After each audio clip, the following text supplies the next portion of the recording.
Zajmiemy się pieśnią Stanisława Moniuszki „Dziad i baba”. To jest pieśń z cyklu tych pieśni, które są bardziej ludycznie napisane przez Moniuszkę, tak bardziej dla szerszej publiczności. Autorem tekstu jest Józef Ignacy Kraszewski. Jest to historia bardzo epicka. Historia, która w sposób przystępny opowiada o dość głębokim zjawisku życia i śmierci, życia w szczęściu pary starszych ludzi, którzy przeżyli ze sobą całe życie, no i niestety ich życie zmierza ku końcowi. I co z tego wynika, jakie perturbacje tych starszych państwo spotkały i jak oni sobie z tym fantem poradzili. Tak jak mówiłem, jest to pieśń epicka, pieśń, która zakłada udział 4 różnych postaci. Na początku mamy do czynienia z narratorem, potem w to włączają się role dziada i baby, które musimy oczywiście zróżnicować w związku z tym. I na końcu pojawia nam się postać śmierci, którą z kolei musimy jeszcze inaczej przedstawić. Narrator jest oczywiście postacią, która pojawia się cały czas, przewija się przez całą pieśń. Zaczyna się od narratora, zaczyna się bez wstępu. I teraz na samym początku już mamy do czynienia z taką sytuacją, gdzie kompozytor chciał, aby pierwsze 2 takty zostały zaśpiewane dużo wolniej niż takt 3 i 4. Ja przeczytam na razie tylko ten tekst tych 4 taktów. To jest: był sobie dziad i baba, bardzo starzy oboje. Kompozytor również chce, żebyśmy oddzielili bardzo wyraźnie dziada od baby, żebyśmy przedstawili te postacie od razu na samym początku. I ja mniej więcej zaprezentuję, jak ja sobie to wyobrażam. Był sobie dziad i baba. I teraz kompozytor chce, żeby było wszystko bardzo szybko, tak? Bardzo starzy oboje. Oczywiście musimy uważać, żeby nie podkreślić wyrazu oboje, prawda? I to jeszcze na pierwszą sylabę, która w języku polskim nie jest akcentowana, bo wyjdzie nam to bardzo z czeska będzie to brzmiało. Przechodzimy dalej. Mamy do czynienia cały czas z ekspozycją. Ona kaszląca słaba, on skurczony we dwoje. Mamy tutaj modulację troszeczkę tej melodii, natomiast forma, czyli 2 pierwsze takty wolniej, potem szybciej, pozostaje jakby taka sama. I tutaj mamy w ten sposób. Ona kaszląca słaba, on skurczony we dwoje. Ja tutaj się skupiam w tych 2 wersach na tym, co jest dla mnie najbardziej barwne, czyli baba, która kaszle. To słowo kaszle jest dla mnie interesujące i słowo słaba, prawda? Czyli określenie jakby 2 takich cech osoby prawdopodobnie schorowanej, gdzieś właśnie niemłodej. Natomiast dziad jest, jak to już miałem okazję przytoczyć muzycznie, on skurczony we dwoje, prawda? Czyli nie są to zdrowi ludzie. Przechodzimy dalej. Teraz wydaje mi się, że 2 powtórzenia tej całej formy, właśnie 2 wolnych taktów, 2 szybkich, już gdzieś nam się to wyczerpało. Zaczynamy opowiadać o miejscu, w którym oni żyją. Mieli chatkę maleńką, tak starą jak oni. Jedno miała okienko i jeden był wchód do niej. Ja tutaj już troszeczkę przechodzę do takiego malowania, bez jakiejś stanowczej zmiany tempa. Mieli chatkę maleńką, tak starą jak oni. Natomiast teraz wracamy znowu do tej pierwszej frazy, do pierwszej melodii, jaką rozpoczęła się ta piosenka. Staram się powtórzyć, jakby zrobić kodę, powtórzyć to tempo z pierwszych 4 taktów. Jedno miała okienko i jeden był wchód do niej. Czyli śpiewam 2 takty wolniej, 2 takty szybciej. Przechodzimy do opisu życia ich, jak im się żyje. Żyli bardzo szczęśliwie, spokojnie jak w niebie. Czemu? Ja się nie dziwię, bo przywykli do siebie. Taka prawda dość życiowa, definicja szczęścia również, czyli szczęście polegające na tym, że 2 ludzi przeżyło ze sobą całe życie i są z tego powodu szczęśliwi, że do siebie właśnie przywykli. No nic nie zapowiada żadnej tragedii, raczej wszystko ma charakter sielankowy. Kończy się również takim dość zabawnym trylem. Ja tutaj policzyłem wcześniej sobie, kompozytor pokazał nam, rozpisał nam tryl, który sobie wyobraża, że powinien tutaj się znaleźć, bo przywykli do siebie, na wyrazie się, na sylabie siebie, w wyrazie siebie. 16 malutkich nutek, które możecie Państwo wykonywać, możecie Państwo ten tryl wykonać sobie inaczej. Na pewno nie chodzi tutaj o tryl w znaczeniu ozdobnik, w znaczeniu barokowym. Chodzi tutaj raczej o pewien żartobliwy rodzaj wyrazu. Ja spróbuję może tę frazę "czemu ja się nie dziwię, bo przywykli do siebie", to jest tutaj. Czemu ja się nie dziwię? Też ważne, prawda, żeby dać widzowi, pomóc widzowi w zrozumieniu tej treści. Czemu ja się nie dziwię, bo przywykli do siebie? Można to tak zrobić, można to zrobić inaczej. Można te 16 nutek sobie rzeczywiście wyśpiewać i zrobić to tak, jak kompozytor sobie wedle nut, które tutaj mamy, sobie życzył. Przechodzimy do części pocopiulento. To jest część pogłębiająca jakby wiadomości nasze dotyczące pary tych rzekomo szczęśliwych ludzi. No, dowiadujemy się w tej części, że tylko smutno im było, że umierać musieli. Nam wszystkim jest z tego powodu smutno, że się kiedyś mogiłą długie życie rozdzieli. To jest pierwsze powtórzenie fragmentu, który w obu przypadkach ma taką samą melodię. I modlili się szczerze, tu mamy już do czynienia z pewnym zabarwieniem, prawda? Tak jak w pierwszym momencie mówiliśmy o pewnym smutku tej pary, tak w tym drugim fragmencie, no już mamy jakąś żarliwość, prawda? Modlili się szczerze, aby Bożym rozkazem, kiedy śmierć ich zabierze, to już jest dramatyczna sprawa, prawda? Śmierć zabierze, brała oboje razem. Dowiadujemy się, co jest marzeniem tej pary kochających się ludzi, mianowicie, żeby tak jak żyli razem, tak samo, żeby razem umarli. Ja staram się pierwsze powtórzenie śpiewać bardzo delikatnie. Tylko smutno im było, że umierać musieli, że się kiedyś mogiłą długie życie rozdzieli. Na takie motto, natomiast za drugim powtórzeniem już angażuje się w to emocjonalnie, w tę szczerą modlitwę, no i w ten dramatyzm śmierci, która zabiera, prawda? I modlili się szczerze, aby Bożym rozkazem, kiedy śmierć ich zabierze, brała oboje razem. No i cóż, pojawia się nagle konkluzja, czyli ta sielankowa sytuacja, która przeszła potem w sytuację taką troszeczkę sentymentalną, jakiegoś marzenia, prawda, takiego smutnego marzenia, nagle okazuje się, że konkluzją jest jednak pewne zdziwienie ze strony dziada i baby, mianowicie razem to być nie może. Ktoś choć chwilą wprzód skona. Nie wiemy, czy mówi to narrator, czy mówią to ci dziadkowie razem, czy mówi to jedno z nich, nie wiem. W każdym razie konkluzja jest taka, że pojawia się pewna wątpliwość, czy to aby na pewno jest możliwe, żeby razem w jednym momencie odejść. Rzeczywiście, byle nie Ty, nie Boże, czyli następne słowa, które mam do śpiewania właśnie w takcie piano dolente, mogą być, to są słowa wypowiedziane przez babę i te słowa mogą rzeczywiście mieć coś z takiego rzewnego zaśpiewu, prawda, z jakiejś takiej historii, czyli mniej więcej Byle nie Ty, nie Boże. i zaraz tutaj mamy zmianę na postać dziada, który śpiewa na stronie, który jest delikatny, nie chce, żeby baba słyszała jego wątpliwości. Byle tylko nie ona. Gdzieś na stronie to mówi. No i tutaj zaczynają się troszeczkę schody w tej całej naszej historii. Tempo 1, quasi parlando, pisze kompozytor, co nam sugeruje, że wracamy do jakiegoś szybszego tempa, w którym nagle oni zaczynają się przekomarzać między sobą. Czyli wprzód umrę, woła baba, jestem starsza od ciebie, co chwila bardziej słaba, zapłaczesz na pogrzebie i teraz dziad, musimy sobie wyobrazić troszeczkę inną postać niż baba, prawda? Ja wprzódy, moja miła. Forte, pisze kompozytor, ja kaszlę bez ustanku i zimna mnie mogiła przykryje lada ranku.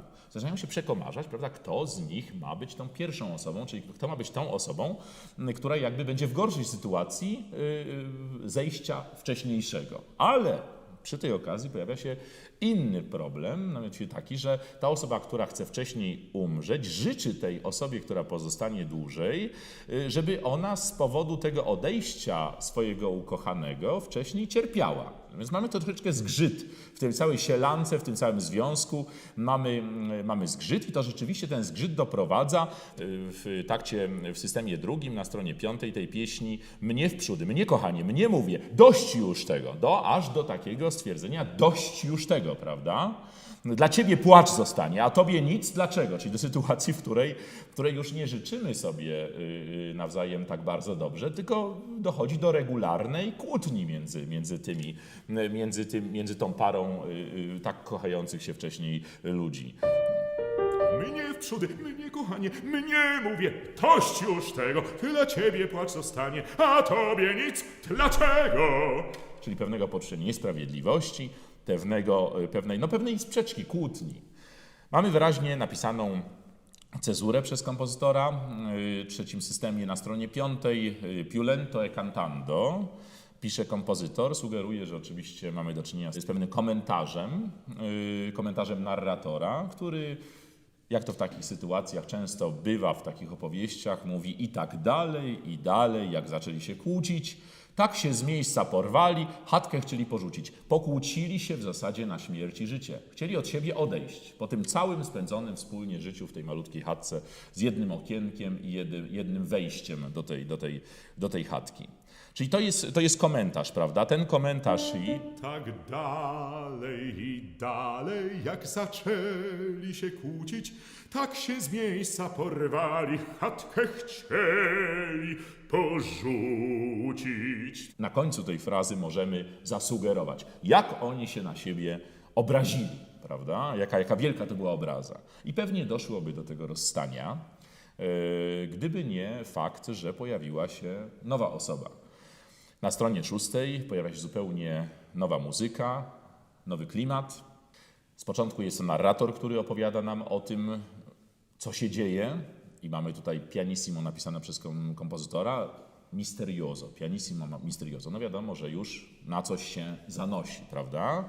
Pierwsze słowa to są aż do drzwi, puk powoli. Tu możemy poprosić kolegę pianistę, żeby pomógł nam w wydobyciu tego dźwiękonaśladowczego wyrazu puk, prawda? Czyli możemy zasugerować, że Aż do drzwi, puk powoli. na przykład w ten sposób, tak żebyśmy mogli troszeczkę zabarwić tę historię właśnie jakimś odgłosem, który tam gdzieś się pojawia. No i odpowiedź obojga tych starców, kto tam, które również ma taki charakter dramatyczny, czyli zaskoczenia, ale zaraz jest con prima, jest diminuendo, bardzo duże diminuendo. To jest taka sytuacja, jakby ktoś, kto to śpiewa, zadaje to pytanie, kto tam, jakby się przeraził brzmienia własnego głosu. To jest oktawa. Bardzo dramatyczny wbrew pozorom interwał, jeżeli chodzi o operę. Bardzo często się pojawia, że właśnie ogromne zaskoczenie jest w ten sposób przedstawiane w literaturze operowej. Kto tam? Na przykład, prawda? Czyli jest pierwsze bardzo, bardzo dramatyczne pytanie i natychmiast próba schowania się. No i teraz melodia z początku strony 6 się powtarza. Ona już nie jest grana marcato, nie jest grana, powinna teraz mieć troszeczkę inny charakter, natomiast jest to ta sama melodia i pojawia się śmierć we własnej osobie. Ona jest opisana przez kompozytora misterioso i z dużym crescendem, prawda? W każdej frazie. Jak tę śmierć Państwo przedstawicie, to jest oczywiście sprawa indywidualna. Jedni będą chcieli, nie wiem, będą myśleli o jakiejś bardzo wielkiej postaci, dystyngowanej, prawda? Inni będą myśleli o może jakiejś pokracznej postaci. Ja sobie wymyśliłem, że ta śmierć jest taka troszeczkę zalotna, że próbuje jakby się wkraść w łaski tej pary swoich ofiar, które zaraz ten plon śmierci zbierze. Ja to mniej więcej próbuję wykonywać w taki sposób. Otwórzcie proszę, posłuszna waszej woli, śmierć jestem, skąd przynoszę. Prawda? Ja staram się tę śmierć różnicować między właśnie taką postacią zalotną, jakimś takim fałszywym urokiem osobistym, no i chęcią nastraszenia jednak przez ten skon. Tu u kompozytora jest to wyraźnie napisane, śmierć jestem, ale na skon jest sforzato, tak?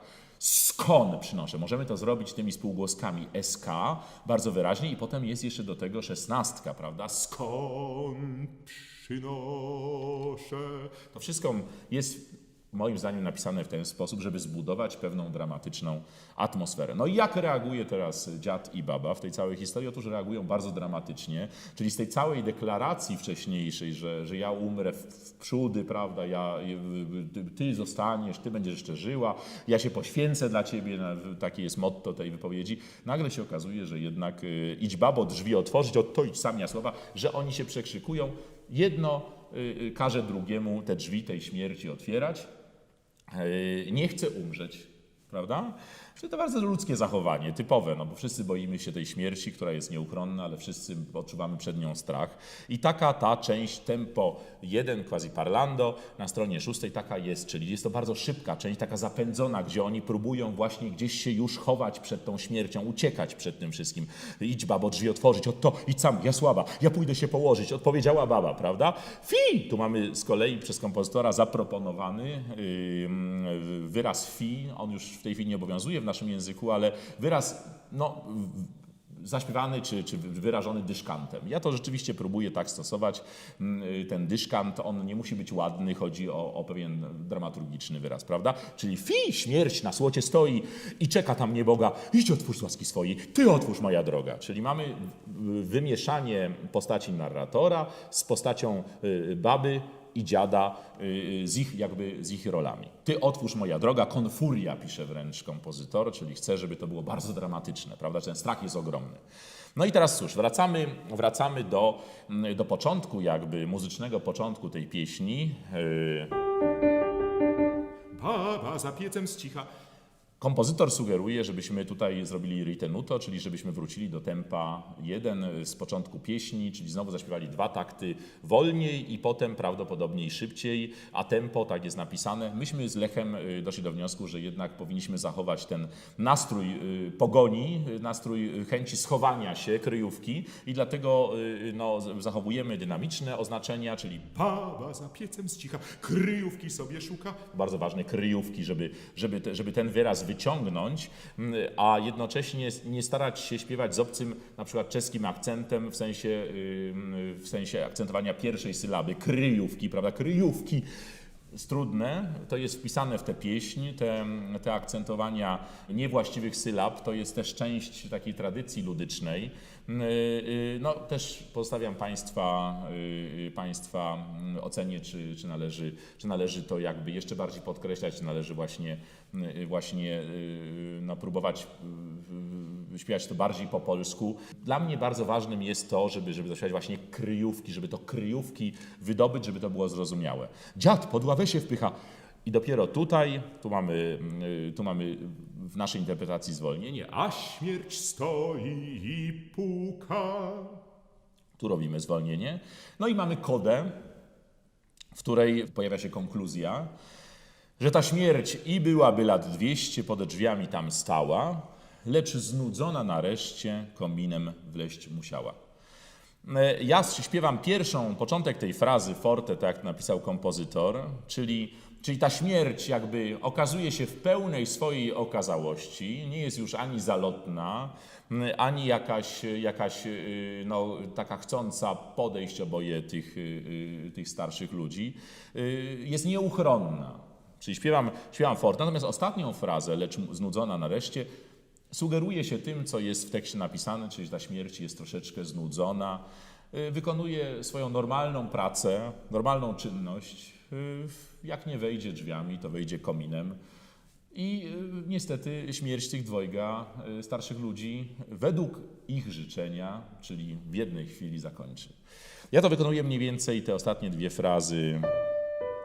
I byłaby lat 200 pod drzwiami tam stała, lecz znudzona nareszcie kominem wleść musiała. Na końcu mamy znowu do czynienia z trylem. Tym razem nie jest on rozpisany przez kompozytora na poszczególne nutki, a te 16 nutek. To jest również wyraz, który ma służyć pewnemu żartobliwemu zakończeniu tej pieśni. Tyle. Dziękuję.